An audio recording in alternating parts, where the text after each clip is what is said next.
Hello，大家晚安，都吃饱了吗？很开心又在线上跟大家见面了。我们今天呢要来探讨我们的教战守则第3集个性不合要怎么办呢？如果你结婚了以后发现个性不合，这个应该是结婚前眼睛是被蒙蔽的嘛？所以结婚以后，突然发现其实，个性是有差异的哈。那你们夫妻之间的差异有哪些呢？那彼此之间在性格、个性上，的差异，你们认识吗？知道有差异吗？那怎么样去互补吗？那一样，我们非常开心，请到我们的师母真爱的专业辅导廖爱美宣教室。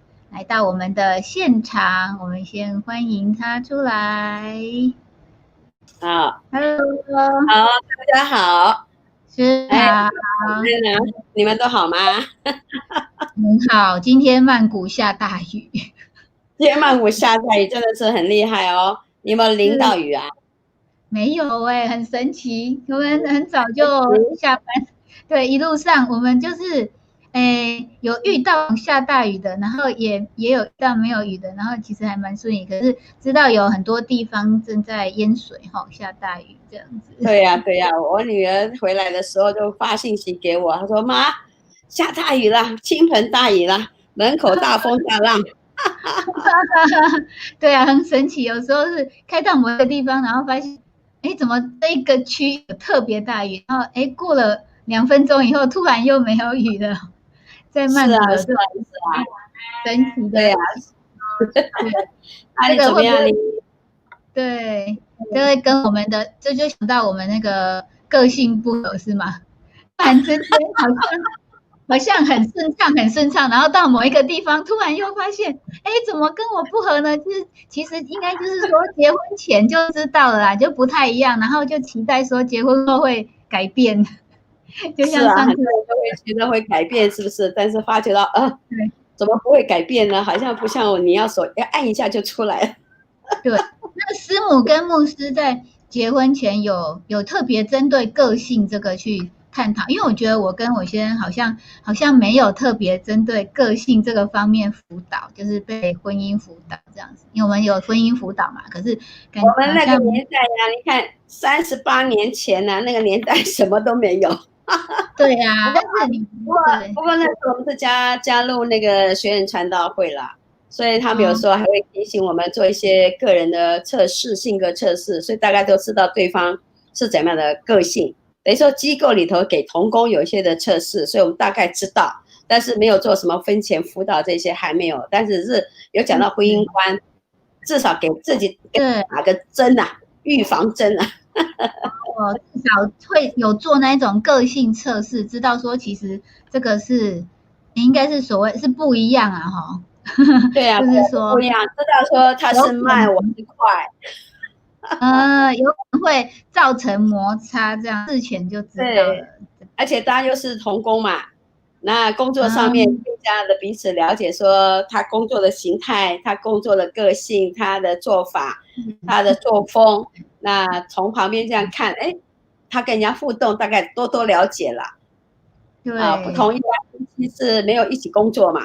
如果说夫妻在同一个公司、同一个单位，那就不同了。如果是同事的话，可能他们就彼此了解更多了。那如果不是的话，大家各在不同的公司上班，那当然更不了解对方了。对，而且是约会的时候眼睛什么样，蒙蔽的，智商只有10。因为你看不到他在公司里头那种跟同事之间的那种大战啊，你看不到的嘛。他发脾气，你看不到那种发脾气的感觉是怎么样的哦。没错没错哦，那个杨杰来问好了，杨杰好。哇，杨姐你真是很忠实的观众啊，谢谢你哦。我们也有从日本来的菊田，你好。雅婷好，好久不见了啊！我们从日本来的。是讲哦还有吗？这个时候。こんばんは。哦。哎呀，感谢主有他们一起来关心啊，来跟踪。帮助大家。重要的课程，赶快把时间给师母喽。那等一下再见。好，来，大家好哈，我们今天已经进入那个我们的婚姻面面观的系列啊。那我们今天是进入那个婚姻教战守则3。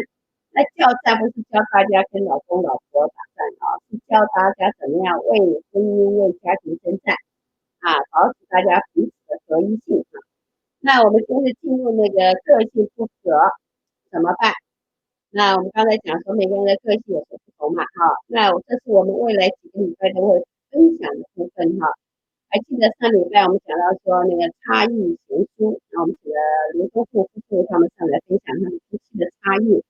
那差异包括什么？包括一些我们上次有介绍的原生家庭的差异，因为夫妻当中的原生家庭是很大的课题。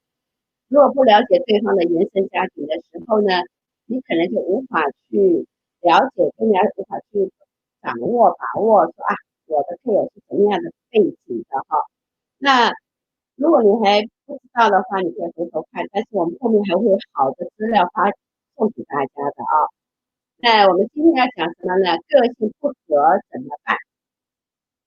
那男女之间本来就有差异了男女之间就有差异了。然后呢，个性上的不合了，因为很多呢，我们说呢，如果大家翻报纸、翻开新闻那比如说去年最有名的韩国一对夫妇他们呢本来大家看好的然后等于说他们结合夫妇为夫妇，但是后来很快他们离婚了。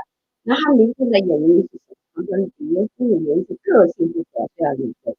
但是呢，个性不合真的要走到离婚阶段吗？也不一定的，只是说看你怎么样去调试，怎么样去了解对方在个性上跟你有什么不同的当然了，有很多人在离婚的理由，也就是以这个为主题了。那我们等于说，事实上呢，我们还是有挽回的一个机会那我们今天会讲到的个性不合，那怎么样去了解个性呢？那从这个个性不合之前呢，我们先了解一下上礼拜我们谈到的一件事情，就是说夫妻关系夫妻关系的历程我们说刚结婚的人呢，他们是在梦幻期，对不对？但是梦幻期3个月半年或1年呢，突然就发觉到说以前期待的那个婚姻怎么突然好像有自己爆开了一样，就发觉到说好像不再是我想象中那种的婚姻的状态的时候，那个我的配偶不再是我想象那个公主和王子的时候，突然就有幻灭期。那幻灭期如果说没有好好的处理的时候，可能就进入到了死亡期了。那死亡期就是相当于是我们所说的离婚嘛那但是呢，如果说你想要挽回的婚姻的话呢，就要找一些辅导或者是心理咨询师帮助你调试一下你们之间要换问题的原因，因为期待对方做的事情，期待对方有什么表现，但是你达到你的期待的时候，可能就是说那个幻灭了。但是呢，幻灭的时候，两个人又情绪又没有处理得好，压力来了也处理不好，又加上有孩子的时候，很自然很多东西就纠缠在一起，那就是就像那个压力锅一样，砰就爆出来了。那爆出来之后，就很自然就是我们的离婚了。所以呢，这就会进入到死亡期。但是我们希望大家不要进入到死亡期。你就发觉到说，有些人离婚的过程当中，要再来找辅导的时候，大家都带着一个很痛苦的心情，甚至有一种情绪上的一个失调那我们就觉得说不需要走到那个地方。所以我们是希望大家可以重新的发现，再回头看看想想你们夫妻之间怎么样恋爱的，怎么样相处的，怎么样决定分离的，怎么样决定婚姻的，怎么样要成为夫妻的，那就再重新发现大家的美好的部分。以往社会幻灭只是我们看作放大对方的缺点，放大对方你不满意的缺点。但是如果你不是说你不要看他，只是说你把它缩小，但是你要放大他的优点，然后帮自己对方自己去发现你的配偶还有你还没有发掘的地方，就像是要进入一个矿山，你要去挖宝，你要慢慢去发掘要慢慢去啃一敲敲打这些，然后出来才看到宝贝在那里，对不对就是进入发现期。所以我们是希望说这个婚姻的角色呢，是帮助大家进入发现期，然后再晋升期到开展期让你的婚姻更美好，好吗？那就是说我们夫妻关系的历程是给大家一个参考的啊。那在夫妻之间，你说夫妻真的很明白对方吗？不见得的哈。我们用这个家族的冰山理论呢，给大家看一下。通常呢，我们呢说人呢，看人的地方呢，你只看到他摆我们的这个冰山理论，就是说，这条是水平线，这条水平线呢，就是介乎在我们对人对外面的社交应对方法。然后我们看到别人的表征，都是透过他的行为而来，很容易就判断这个人。但是呢，行为并不代表他这个人的全部。实际上，你看到的行为是代表他本人的一个外在的10%而已。但是呢，90%都在海底下的，包括什么呢？包括他的感受、他的情绪，他没有表达来自情绪。很多的男性呢不容易表达自己的情绪，那也有的女性比较少表达。如果她受伤的话，她就会隐藏自己的情绪。那甚至呢，他情绪当中把它表达出来的，但是他真正的情绪，说我们讲说，我们讲到情绪有另外一种分别嘛。如果这个人很生气，但是不是说他真的很生气，事实上他里头生气里头背后是什么？是忧伤。所以等于说感受是在这地方。还有呢，你的配偶，你有时候看到他的观点，他没有跟你讲出来啊，你这人他没有说出来，你就以为他就是这个观点，但是你要问对方，你是不是这个观点呢？所以我们说这个观点包括什么呢？信念。他的假设，还有他的主观，还有他的认知，他的思维怎么想的哈，还有呢，他个人对你的期待，他对自己的期待，对他人的期待，还有他内心的渴望，他渴望被爱，他渴望怎么样？而且这些东西呢，都在他水平线之下，你看不到的，除非他表达出来。所以我们说，有些初期的时候，你刚结婚到现在，你发觉到你这个水平线有没有在往下拉呢？如果是你认为你看到他只10%，你认为把这水平线往下拉的时候，你慢慢认识他是20%、30%，这个就是说我们在结婚当中怎么样去互动、去了解对方。那这个水平线的东西呢，就是往下拉的时候，你们两个就越来越了解对方。那种的误解，不必要的误解呢，就不会那么快的、那么多次、那么频率的产生啊。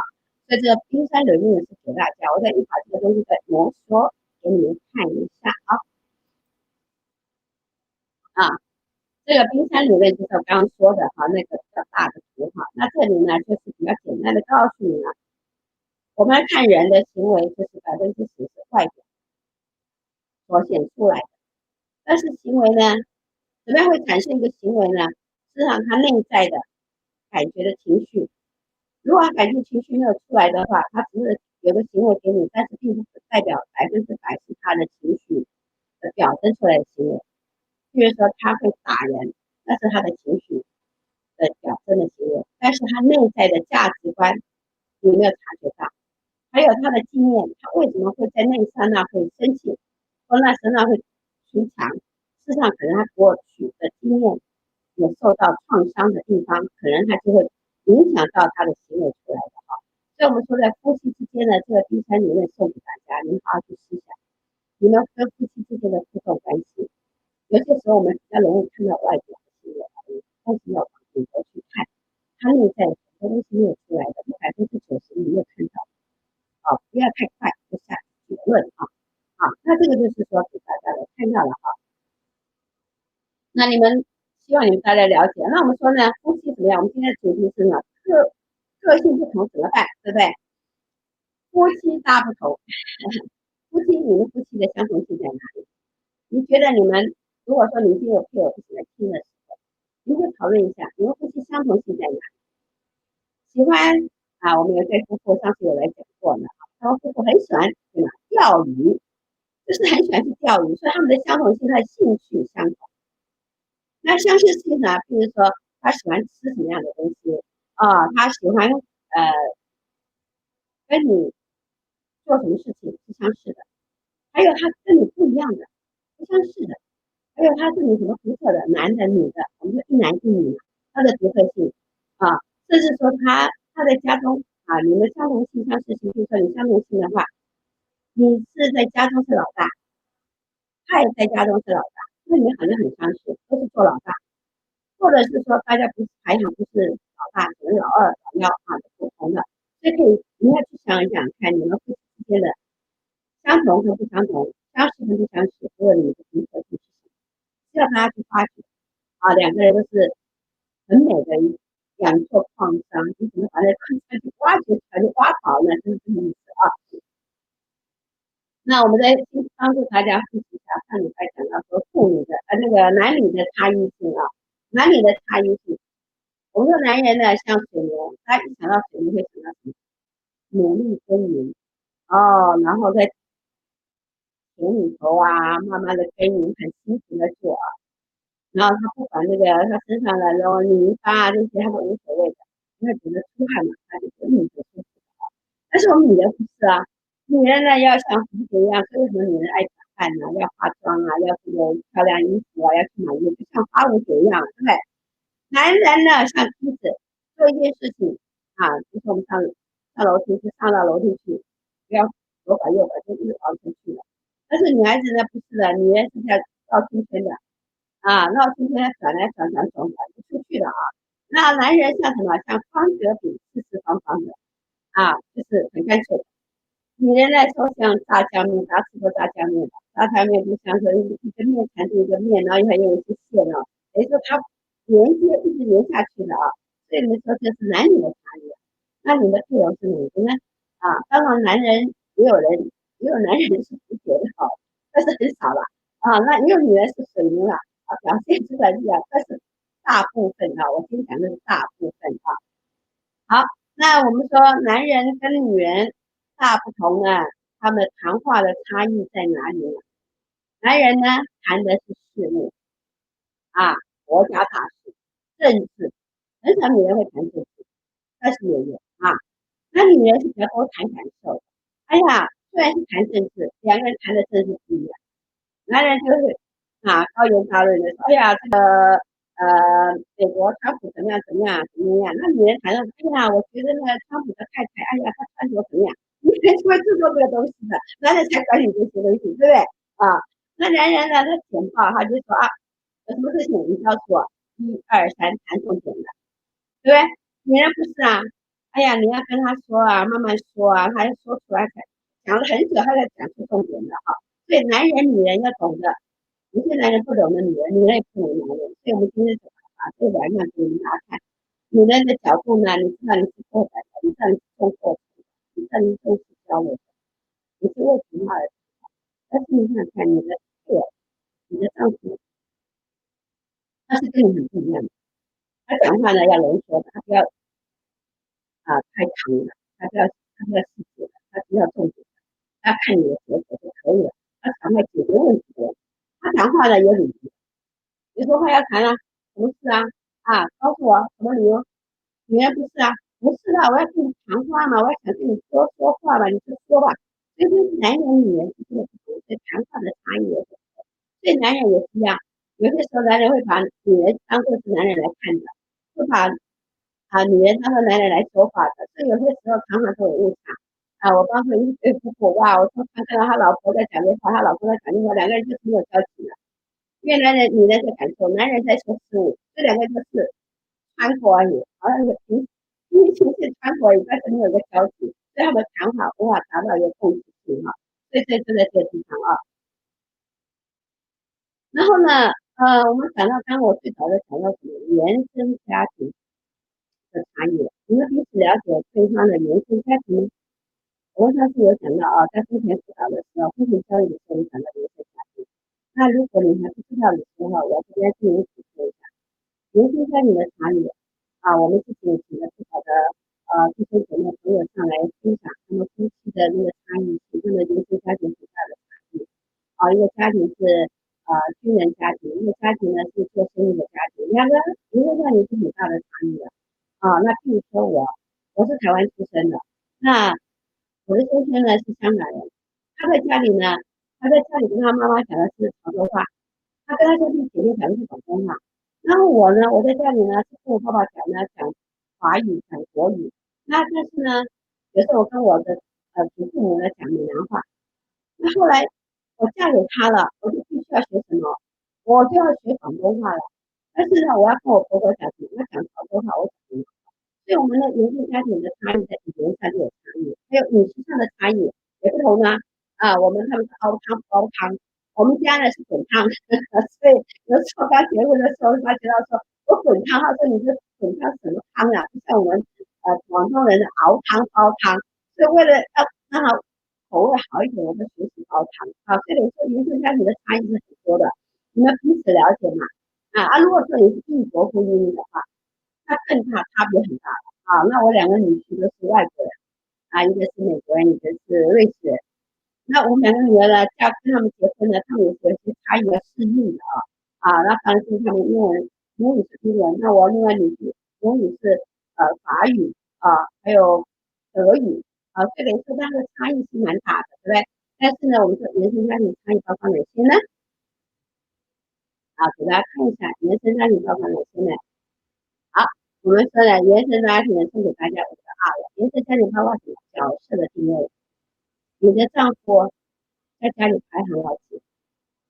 你是他是男，你是女，或是你是在家中排行老几？有些人呢，结婚了好多年才发觉到说，哎呀，原来他在家里排行老大，怪不得他常常背起老大的责任，家里的事情全部都来问他，还要结了婚之后，他还不能脱离他的家的事情，家里的弟弟妹妹都来问他问题家里没钱了要来找他这个大哥来借钱，那就很自然就让这个太太就受不了了，好像觉得说好像结了婚就不像结婚一样，等于说他们完全脱离了父母的家所以等于说这个就会产生夫妻之间的争吵。还有呢是家规，对不对？生活的规范家里吃饭呢，我们常在讲吃饭的过程家里在吃饭的时候，你们是边吃饭，然后可以聊天，可以谈话，慢慢吃，慢慢说的。但是有些人在家里是不能说话的，就觉得说吃饭就吃饭，为什么要说话？然后把饭吃完了再说话那喝茶的时候才能说话。所以每个人的家规是不同的。那当然，如果说你们结婚，你们还不懂得这个的背后原因原生家庭会影响到你们的互动关系。如果你刚结婚的话，你们好去想，你们还不认识的话，你们从这怎样去互相的沟通一下那你们家的这个礼俗传统过年过节呢，如果说你第一年结婚你要过年的时候，你要问一下你的配偶，你们家的文化过年过节，你们礼俗传统是怎么样的？你们是什么样的做法？是这样沟通的还有呢，你们的关系的互动。你们家中的那个人跟人关系的表达不一样，有些人说一对夫妇，这个老公或者丈夫呢，在家中呢是属于什么呢？我们的沟通是什么？我们后面会讲沟通方式，但是他会提一下沟通的步骤。你先生在家里是属于不是一言堂那个，因为一言堂是老爸，他爸爸讲话算数，他说了就是。那可能你现在在家里就是完全是完全是配合他。但是呢，在你的家中呢，好像你是大姐，说不定你父母就以你说话算数，你说了就算了。所以两个结合的时候，可能你说了算，他就配合你。但是反过来的话，如果说丈夫是在家里说了算一言堂的，你在家里也是一言堂，说了就算了，你们两个人看看谁配合谁，这里面的沟通方式就会有冲突的。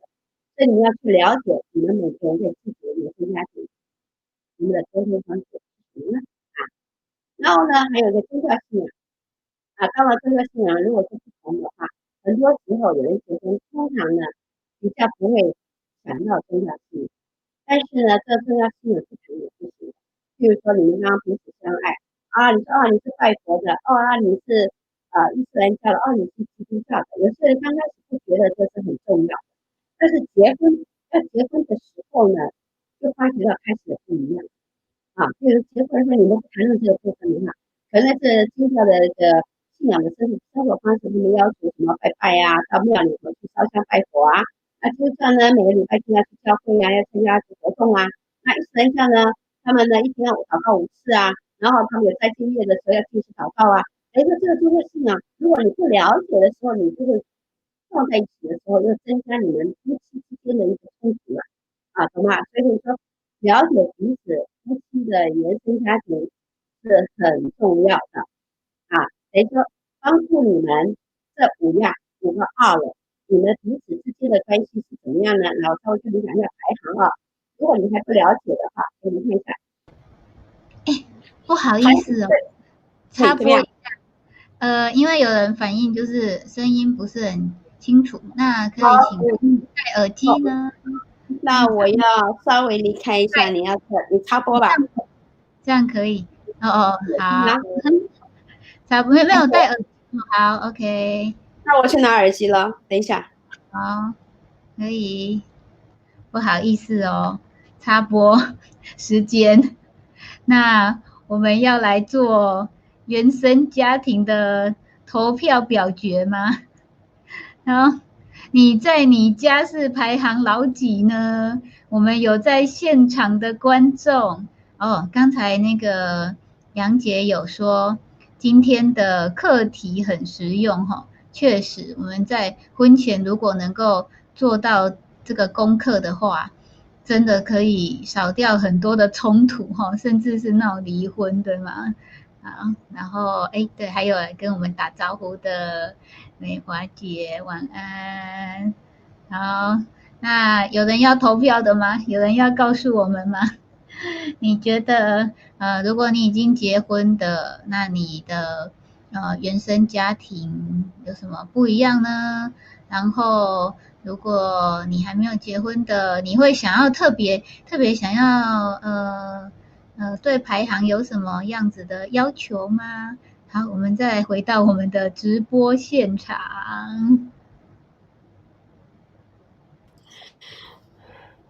好，好，可以了吗？这样声音清楚了吗？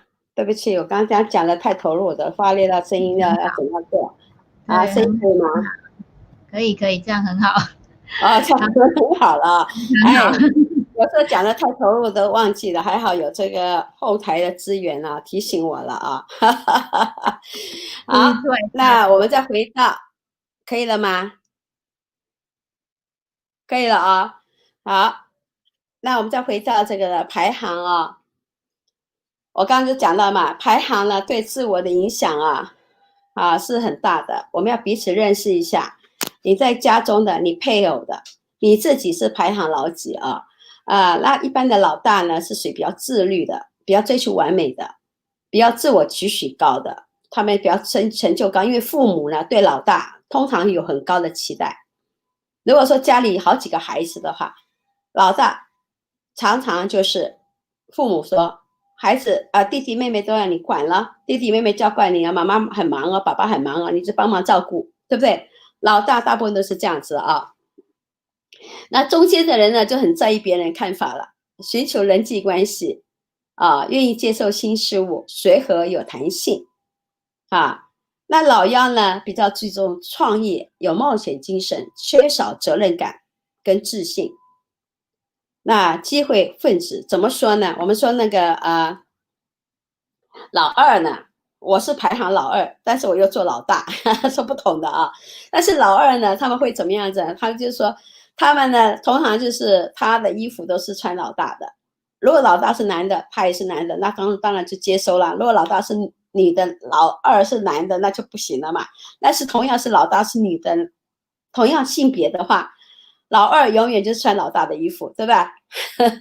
但是老二的衣服会不会给老三穿啊，或者老幺穿啊？不会的，因为都烂掉了。那老幺呢，又买新的，所以呢，同行就是说老大老二中间老二老三如果家里多的兄弟姐妹的话，但是呢，我们说在国内很多人就是独生子女，或者是说现在的父母不只是在中国啦，现在开始有些的国家的地区的人呢，他也是想只生一个就可以了。所以独生子女呢，他们相对呢是怎么样？比较孤独，占有欲比较强，容易霸道。为什么容易霸道？因为呢，全部呢都给他嘛，所以他要什么就有什么的啊。那集所有的宠爱嘛，一个人嘛，父母，然后父母的双方的爷爷奶奶、公公婆婆，那就是6个大人来照顾这个独生子女。当然是也有特殊意外了特殊例子了哈。所以等于说，排行呢对夫妻之间呢也有一些的影响的。所以你不要以为没有影响，是影响蛮大的我曾经发觉到说，有些人就是不察觉双方为什么常常的冲突，因为大家都是在家里排行老大，或者是说女方是老大，男方是老幺，那个冲突性也蛮多的哈。所以等于说鼓励大家你在婚姻当中排行的。好，那我来看看那个谈话的差异。刚刚有讲到嘛哈，男人呢谈事物，女人是谈感受，男人是谈简报，女人是谈重点啊。那男人是浓缩，女人是扩展。男人呢是重结果的，他不要听你细节的，他不要听你过程的，他只要看你的结果。女人呢要看过程的，讲过程的。那男人是来解决问题的，那女人呢还没解决问题之前，他希望跟你交流了啊，重视交流了啊。所以呢，男人是谈话呢要有理由，女人谈话而谈话啊。所以为什么说女人要讲那么多话，对不对？打个比方，男人一天要讲一万句，女人一天要讲2万句，那你说25000句，那地球听到只是说哇，怪不得女人那么话多，但是上帝创造女男女之别在这个地方嘛啊。那你们两个人呢？你们的个性差异又是如何呢？配偶的个性，你是内向的还是外向的？你的配偶是内向的呢，还是外向的呢？你们觉得你认识你的配偶吗？他是属于掌握型的呢，还是属于影响型的呢？还是属于谨慎型的呢？还是属于稳定型的呢？啊，这个个性的差异呢，都会影响到夫妻的一个关系。那你要多了解他啊。譬如说，今天有人打电话给我，他说：“哎呀，我这个老公呢，跟他讲话呢，他都不明白我说的话。”我说：“怎么不明白？他就没有耐心听我说啊。”然后呢，叫他去找人谈话啊，怎么样？他说不要去。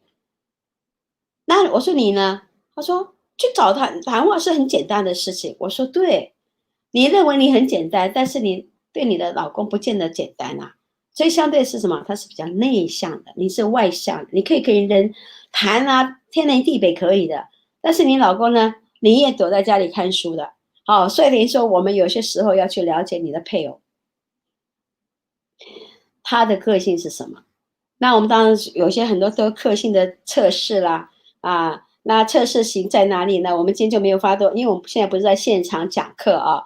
那当然就是给你们提醒，那你们可以自己去上网去看一看，或者是上网做测试也可以，这叫 DISC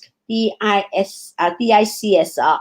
那我稍微再多解释一下个性方面的啊。好，我们说这个性呢，这个 DISC 系统呢是协助，一般这个课程呢是协助建立团队、管理、领导、加强沟通跟解决冲突的系统。夫妻，我们的夫妻呢，上次我也讲到嘛，夫妻像什么？像一双筷子，对不对？一起尝尝到那个什么酸甜苦辣，一双筷子夹东西一起吃。一只筷子那夹不到东西，一双筷子才能夹东西，等于夫妻之间。但是夹不好的话就是冲突嘛，啊，夹不好就是抽离嘛。但是呢，你怎么去解决冲突？我们说有时候夫妻呢，我们在口角的时候，就像牙齿跟舌头，你讲话有时候你有试过吧？有试过你的牙齿不小心咬到你的舌头吧？所以等于说太亲密的时候，没有去好好去沟通的话，不了解对方的时候呢，就无形中会影响到你们怎么样的沟通，还有影响到你们的冲突能不能解决呢？我说，我在做婚前辅导，我是鼓励一些还没有结婚的年轻男女朋友啊。那如果你们在交往、在谈恋爱的时候呢，你们不要害怕冲突，你们要去解决冲突的处理方式，这才是最重要的哈。那我今天要介绍给大家DISC 影响人沟通性格方式的4种方式啊。刚我讲嘛，一个是这边上面有讲到什么快步调的，对吧？看到快步调的啊，这边呢就是说快步调的人是什么呀？快步调的人呢是一个外向、主动、敢冒险的、果决、好胜、有主张、兴趣很广、发言的告知的他是快步调的人。那快步调的人呢那我们就说有两个取向。一个取向是什么？任务导向，就是很注重做事啊。那有一种人呢，他们的不同的方式哦。那有人是人际导向，注重跟人的交往，两个方面，一个是任务导向，一个是人际导向。那任务导向的人，如果他是属于快步调的话，他的走向是什么了？他就是独立、自我防卫性很高，很冷静，很掌握，他指挥性比较强，他的坚持性比较强。所以等于说，快步调的人，他又是属于任务导向的人，我们说他这个就是属于低型的个性的人啊。然后呢，如果是快步调、注重人际导向的人呢，他是什么呢？注重关系，轻松、亲切、辅助。然后呢，他是快步调，但是他又注重人际导向的话呢，他喜欢跟人家交往的话，他互动性就比较强，影响性就比较强。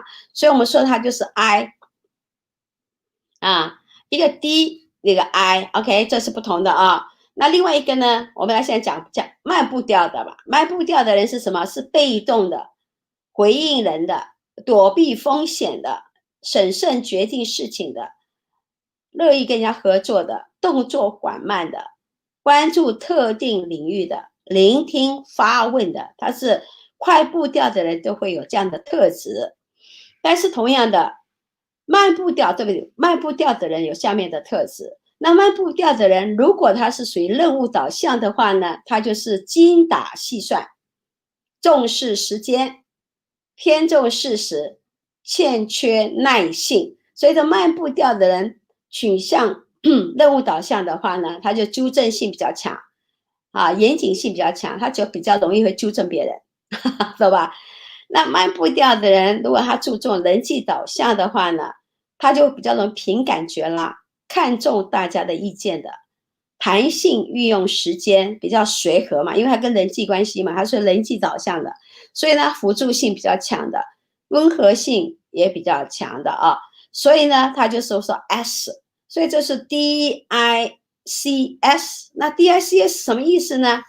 明白了吧？啊，那这个就是因为这个课程里讲这个课程也要讲2个小时的啊，但是我今天稍微用这个图表帮助大家先有了解。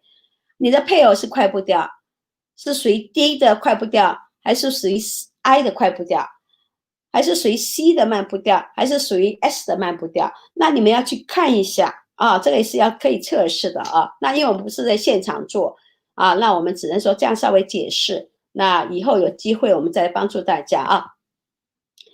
那我们就说为什么这样子？快步调的啊，还记得吗？刚刚那个走啊，快步调任务导向，左边的人就是掌握型的；快步调右手边的人际导向的话，他就是影响型的人。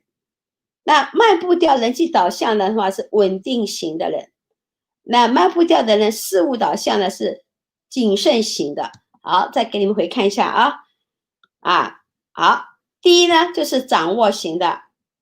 对吧？再给你们看看啊，第一是掌握型的，对不对啊 ？I 呢 ，influence 就是影响型的。那 C 是什么呢 ？C 呢就在这里了，谨慎型的啊。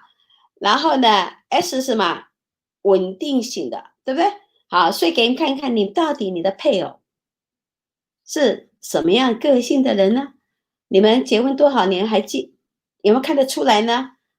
可能还看不出来，所以就因为你们那个冰山理论还没有把你那个外表行为看不到它下面的东西，所以你水平线往下拉的话，你多了解的话，你就往下拉，你就越来越了解它了啊。所以等于说你还没有完全了解你的配偶的时候，不要太快进入到那种死亡期了哈，给大家自己有个机会，再好好去寻找你配偶的美好的优点的地方啊。那我们说个性的差异，个性差异呢，就在我这边刚把再演示一下哈 ，DCSI 对不对啊？那这就是掌控型的、稳定型、谨慎型的、影响型，现在还记得吗？他是什么样的人？然后这边有一个字调，目标导向，他是一个管理型的人。然后像这边来呢是整理型的人，很分析事情的。下来呢，这边的 S 型的话是工作上处理事情的人。再来下面呢，就是一个同理的啊，这同理关系的啊。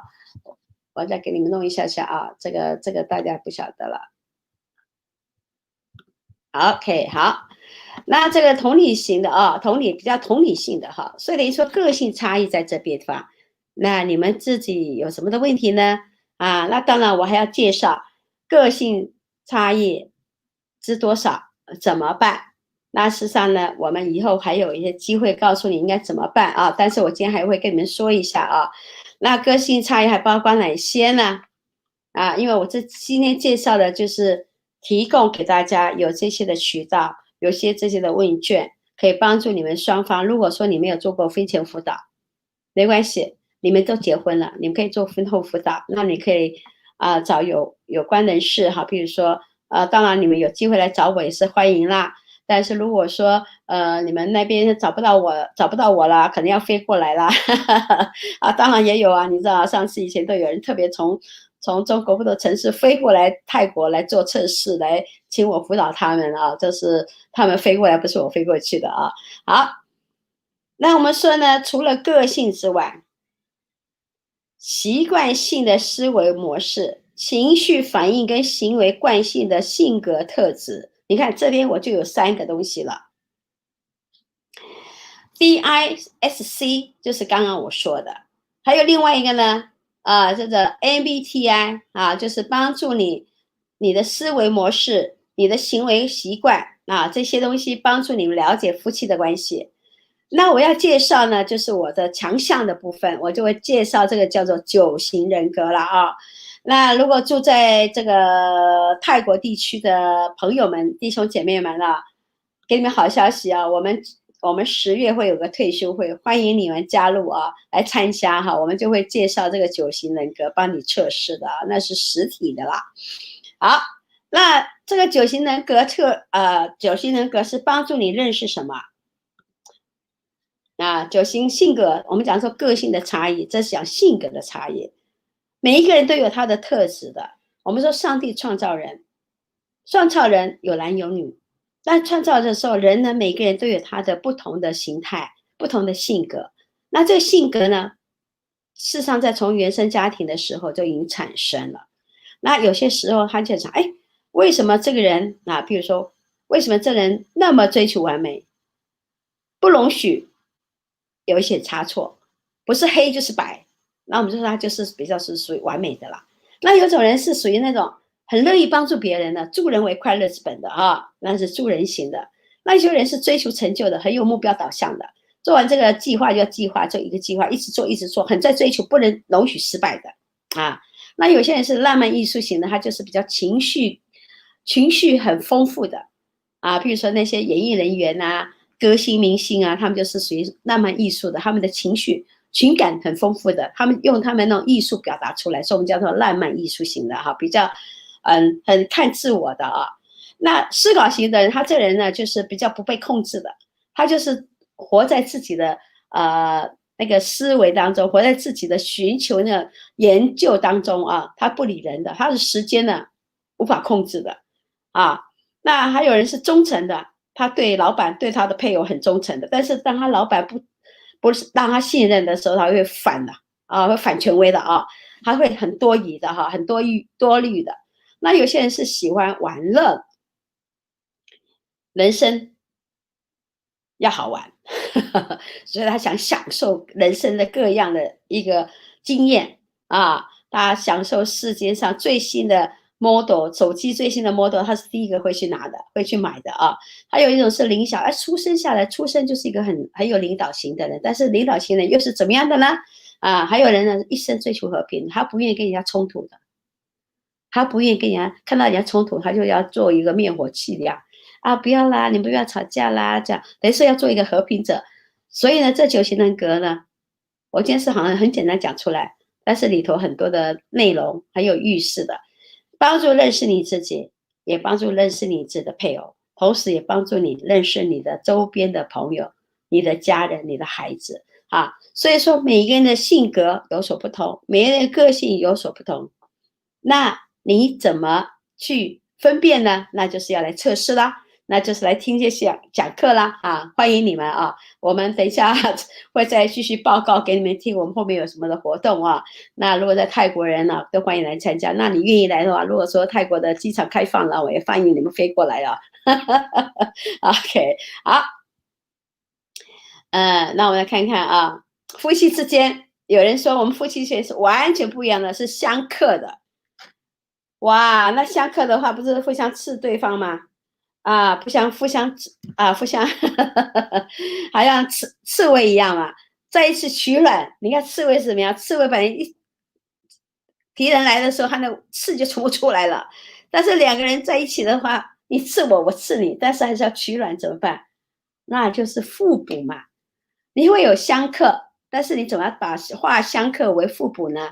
那这里呢，我们讲不能会讲多哈，我们敢讲说特质嘛，你个性上的不同，你谈话的不同，你性格上的不同啊，你的情绪表达的不同，你的思维的不同，那你们很多的不同的话，那个差异性特别大的时候，你怎么样感觉上让人家看来是相克，但是怎么样去互补呢？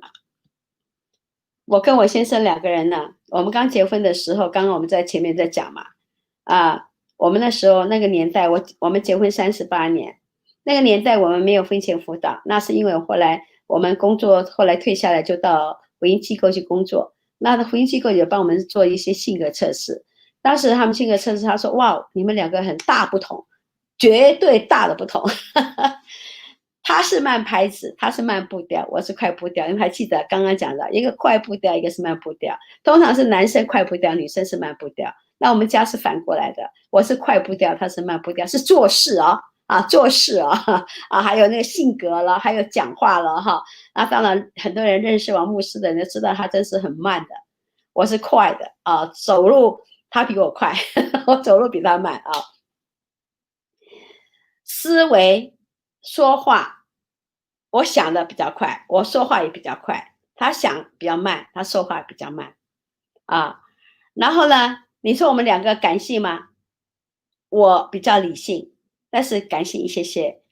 他呢也理性，感性也一些些，这方面就很相同。但是我们很不同，就是我们原生家庭很不同。我是台湾人的思维，他是香港人的思维，还有潮州人的思维啊。所以我们等于说这个背景的过程当中，我们怎么样是看起来相克的，但是呢，你怎么样去扭转你的心态、你的想法、你的思维，成为互补，这是很重要。所以你可以看到我这些的连接哈，你们可以照相啊，或者等一下我们的主播呢，我们直播的呢，Esther 呢会把这个放上去。这是我在一个线上直播哈，在温州那个直播哈，那我们已经发成在 YouTube 上面的了哈。下面是国内的直播啊，上面是这个国外的 YouTube 呢，你们可以去看。那这是90分钟的讲到说如何化相克为互补。那你们想要去温习，在听这个相克为互补的话呢，欢迎你们再去听听看啊。好，那在这里呢，我们刚才讲的说有什么信仰的不同，信仰的不同。与配偶分享信仰的艺术。如果你有信仰，有基督教信仰的人，如果夫妻信仰不同的话，除了尊重对方，都是希望进一步影响对方，有几个原则要把握的。我们不同信仰，但是我们要尊重对方。那你怎么做呢？我这边有5点给你们提醒哈。那当然这个部分呢，我们也是在国际真爱杂志呢的连接上面的。国际真爱杂志每期都很好的内容啊，都是很不同的一些有关福音专家他们来写的东西，给大家一个参考啊。譬如他说，如果你信仰不同，因为我们刚刚讲到5个 R 了，有一个其中 R 是信仰不同的时候，怎么办呢？我们要以和平的态度，清楚的陈述彼此信仰不同造成哪些影响，要彼此去认识的。还有呢，解释为什么你确信你的信仰会对你的配偶有所帮助呢？第3，不要在枝节上做文章，而是进入信仰的核心。第4，以试试看的态度代替一定要第5呢，给配偶同等的机会来说服你。等于说你们怎么样去分享彼此的信仰。如果你们夫妻已经结婚，后来才相信耶稣基督，有些人是信主，结了婚之后，一方信主，一方还没有信主，那这是给信主的弟兄姐妹一些的建议啊。那可以到那个国际真爱杂志哈那边去看。那刚刚我们回到一个很重要的一个题目啦，夫妻相异怎么办？你个性上的不同，沟通上的不同，家庭环境、原生家庭的不同，性格上的不同，要怎么办？第一个，了解你们的差异。我今天只是一个点到为止哈。那个个性上的不同，那你要去彼此去认识啊。那原生家庭的不同，怎么样去沟通？如果你觉得说沟通不来，那你就找一个中间人了。譬如说，你就找我做一个辅导者，我帮你们两个坐下来，来帮你问你们对方不同，让彼此去认识。所以为什么婚姻辅导重点就在这地方？如果你觉得你没有办法一个长者帮助你们的话，那你要求助外边的帮助嘛，啊，那你第一个就要去了解你们彼此之间的差异啊。那了解之后啊，譬如说我们了解那原生家庭5种的2了，还有了解你们的个性的差异，了解你们讲话的内容的差异。我们上礼拜还讲到什么？了解你们对爱的需求的差异，还有了解你们沟通方式的差异。你了解之后，这个要很长的时间去了解，对不对？啊，那当然你找到辅导呢来帮助你们呢是更好的哈。了解那个差异之后呢，第二个是什么？接纳差异，接纳他跟你不同，你是女他是男，你是男他是女，你们之间对很多的事情都不太一样。还有呢，你们出生原生家庭的对那些事情的价值观，我们今天还没有讲到钱呢，我们后面2节，后面第堂课呢，我们会讲到夫妻钱财有冲突的时候怎么办啊？不是在今天谈的哈。很多时候哈，比如说养儿育女的不同啊，比如说我们那个刘东富跟碧霞他们夫妇，他们的差异很大，他们一直在学习，他们结婚了35、6年。他们很多的差异，但是他们要去学习，去多了解对方的差异。他们养育儿女的方式也不同，所以呢，大家就是因为养育儿女的不同，原因是什么？是原生家庭的不同带给他的现在的他。你也是，你的原生家庭带给你现在的你。那你们怎么样知道说原生家庭在影响到你的时候，你怎么样去修补它？你怎么去修复它，或者怎么样去调整它，调整到好2个人可以互相了解之间的差异。互相了解差异之后呢，第二个呢是接纳彼此的差异。譬如说我刚刚是讲，我们吃饭每天要吃3餐。以前呢，我知道我先生呢，他们的家里的人呢，早上不是吃面包的，他们吃饭的，吃稀饭的。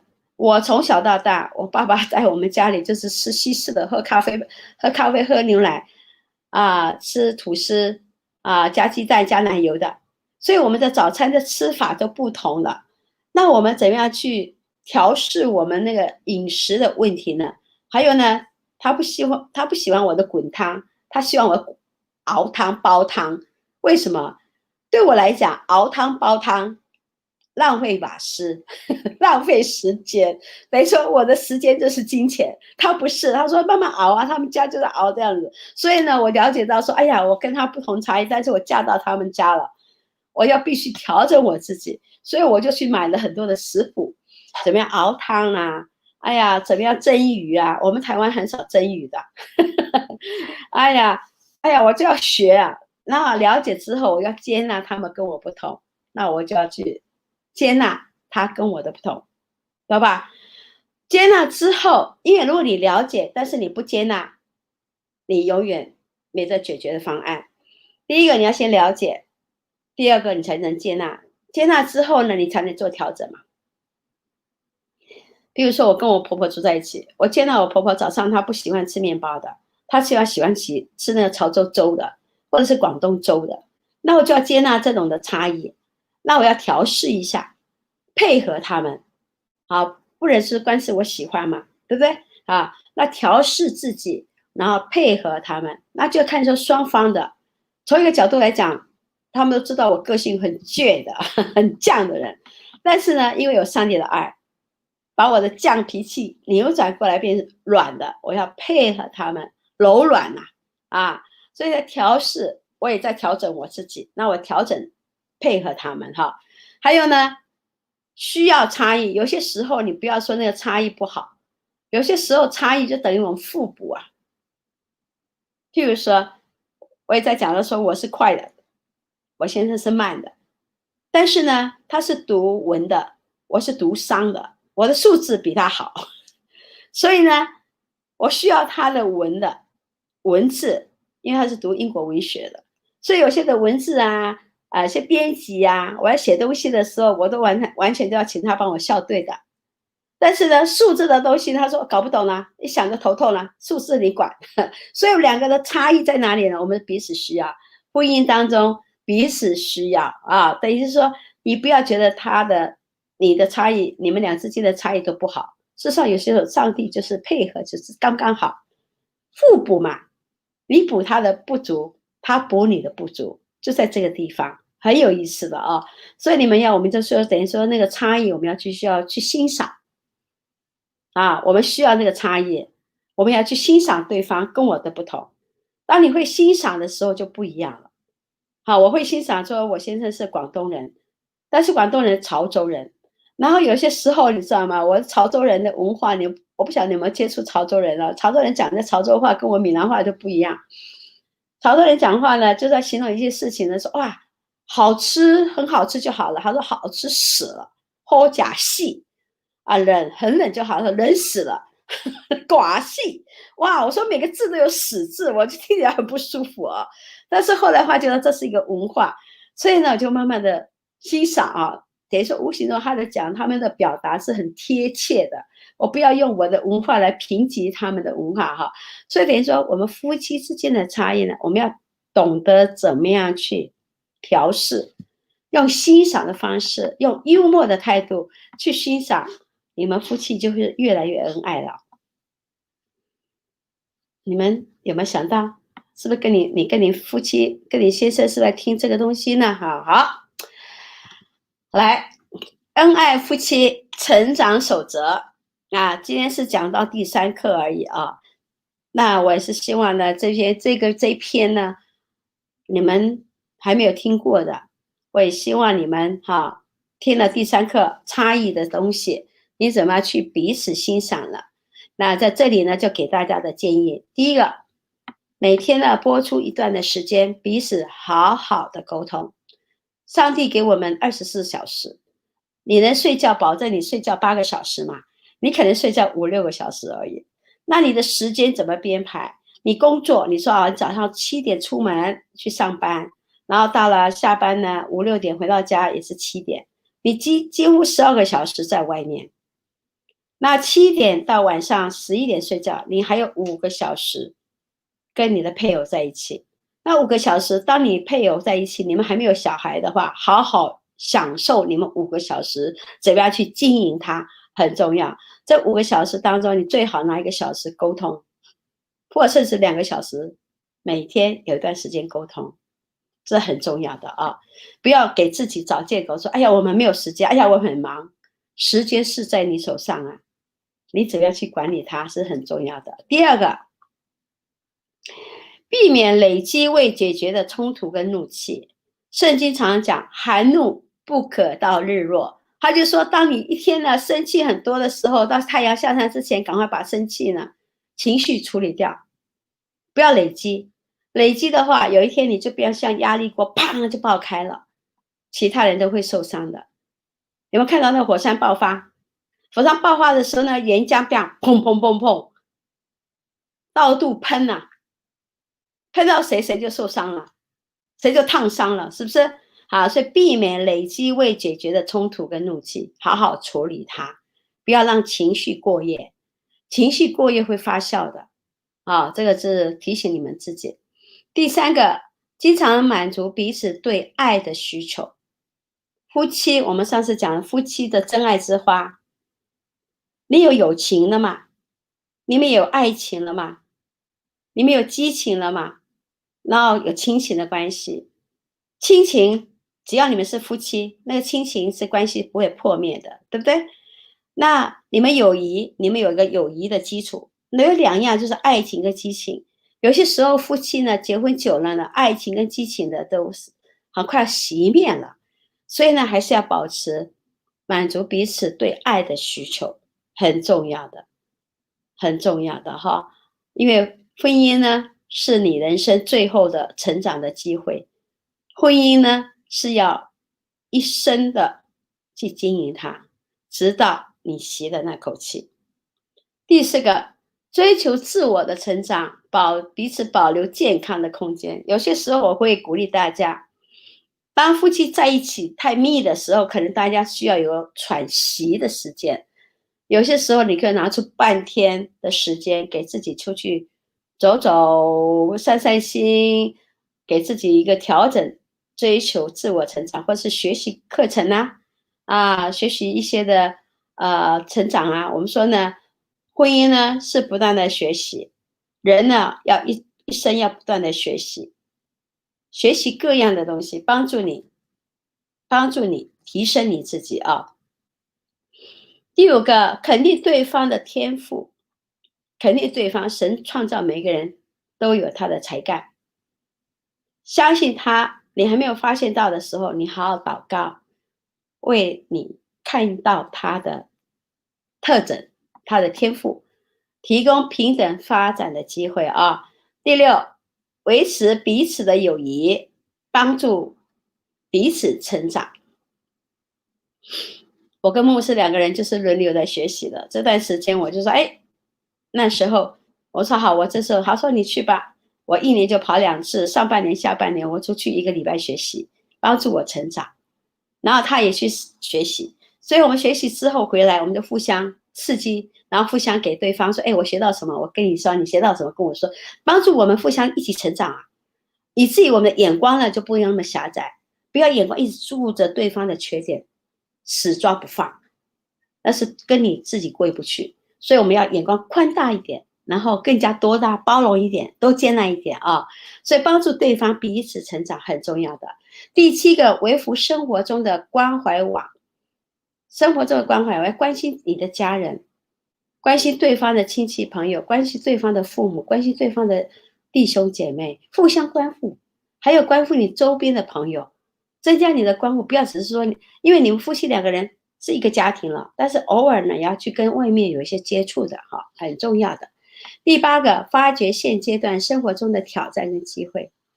你们有工作，有人是比如说太太可能是全职做爸爸妈妈带孩子的，或者是说女性呢，你是双职工的，你又是做母亲在家里带孩子，你又在外面工作。那先生也是双职工啊，他在外面打拼啊，开公司这些的，但是他回来也是爸爸呀，也是丈夫啊。所以每个人都会要继续发掘说我们怎么样有挑战来到的时候，我们怎么样给自己有一个互补的一个机会，互相有挑战来到，我们怎样去携手合作，一起祷告求主帮助你们开出一个新的一个平台嘛第9，一起参与社会关怀，学习付出的情操这是很重要的我们通常是说对基督徒而言呢，我们有时候会去做访宣访宣的意思是说我们去孤儿院去戒毒中心，甚至是我们去一些少数民族的地方，我们去关心他们的需要，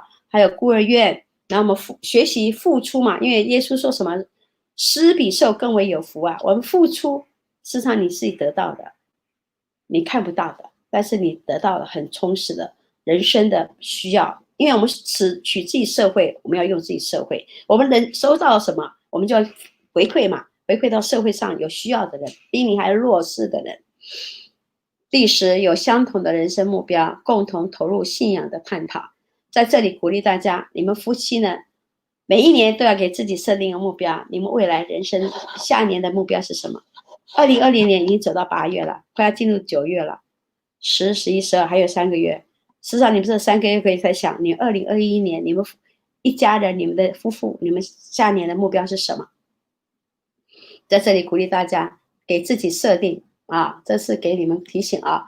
好，我们快要结束了啊，时间很快啊，1个小时就过了。婚姻呢是又真又活的生命学堂，同意吗？真真实实有血有肉的，是吧？婚姻是成人长大的最后机会，对不对？我们从一出生，幼儿、小学、中学、高中、大学、出社会，我们都在学习啊。但是出了社会，你进入婚姻的话，是不是还是学习啊？实际上，进入婚姻是最后学习的机会了，对不对？你在社会上学习，在社会上工作，这是不断在工作而已嘛。但是工作上有学习吗？有的。但是呢，婚姻呢是最宝贵的学习，因为在婚姻当中，你认识跟一个人相依为命，相处在一起，跟着你们有爱的结晶，生下孩子，你们怎么学习，怎么教养孩子，怎么栽培他们长大成人，有贡献于社会呢？是不是这是一个很大很好的学习机会呢？所以我们说呢，婚姻是什么？一生的学习。夫妻呢是一世的珍惜，一男一女，一夫一妻，一心一意，只对他忠心，然后呢，一生一世。所以婚姻是一生的学习，夫妻是一世的珍惜，好好珍惜了你枕边人，好好珍惜他，好好珍惜他，很宝贵的啊。婚姻生活是一个试炼，试炼你这个忍耐。我常说，我们结婚越久呢，越发觉到神好在磨我们，好像一把刀要磨亮一点，磨啊磨啊磨，是一种试炼，试炼我们。然后呢，婚姻生活是一个托付，因为对方相信你，他把他的人生终身托付给你。我们是真的互相托付的，他不相信其他人，他只相信你一个人，所以他把他终身跟你在一起，这是一个托付。那婚姻生活是什么？是一个任务。什么任务呢？彼此忠心对方，然后呢，彼此一生学习，然后彼此呢，上帝给你们的产业就是你的儿女，也是一个任务啊。你怎么样完成做好你妻子的角色？你怎么做好你丈夫的角色？你怎么做好你母亲的角色？作为母亲的角色，你怎么做好作为一个父亲的角色？还有，这就是一个婚姻生活一个任务。所以3个 T 送给你们 ：test、trust、task。啊，婚姻生活是一个试炼，但是小心不要让试探进入你的家中。试炼是试验我们更磨得更好啊，那是一个托付，他把一生托付给你，2个有共同的任务，好好经营你们的婚姻生活，这就是一个很重要的一个信息啊。好，我们时间也差不多了，哇，8点42分了。好，下面有几个介绍。这里呢，真爱杂志呢讲到夫妻啊，你说因为今天讲不完的啊，1个小时当中呢，我们要讲的是很丰富的东西哈，不能细讲，但是我们点到为止啊。那这里呢，同奔天路有可能吗？有可能的啊，在真爱杂志86期啊，等一下会有那个连结送给大家。缘尽今生，配偶信仰不同怎么办？就是刚刚有本书的介绍，还有呢。这个有一些的婚恋手册哈，这些都给他。如果你想要看看电影的话呢，这边有个电影《抢救爱情40天》Fireproof 啊，这是电影的介绍啊，那你们可以去看一下。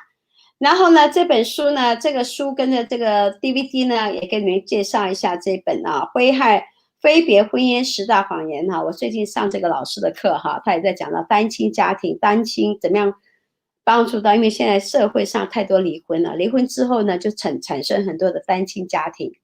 但是呢，他从这些的观察当中呢，他就发觉到说，很多人就发觉到哈那些的误差，那种的迷失啊，所以呢，他这里就有解释到很多的谎言。那你怎样去挥别那婚姻当中10大谎言呢？啊，这是书里头可以介绍的，你们可以等一下有一个QR code， 你们可以看进去，也可以订购的。好，再来呢，就是另外一本书，叫做婚姻保鲜膜。你能保持你的婚姻呢，长长久久呢，婚姻怎么样啊？保养有方呢？爱情久久呢？彼此尊重呢？积极沟通呢？相爱无碍呢？亲密满分呢？那这些就告诉大家因为我们讲不完那么多，但是呢，这两本书它也有 DVD 的有书CD， 有书也有 CD 给大家让大家了解好东西想跟你们分享的，说不完，但是呢，也欢迎你们有可以介绍那也可以欢迎你们留话好吗？好，谢谢你们。然后呢，我现在请我们的直播上来，有没有人在线上问问题呢？我都不懂了好，非常的精彩好料的干货。对，也就是说，那个刚才有人说看得到吗？好吃，好假戏了。他们也是说这个是云南话云南话云南话好假戏了我不晓得云南话，要明天问他好有趣OK， 好，然后呢，我们刚才也有分享，跟大家分享一下这个。好 ，DISC 的性格测试不错，这个直播刚快做。对及时收到任务，然后去找到这个免费的测试你扫码的话还可以做免费的测试。我觉得这个蛮有趣的，对，因为之前听你在讲，可是就一直没有机会去真的去做测试当然你可以欢迎参加我们的退休会，对吧？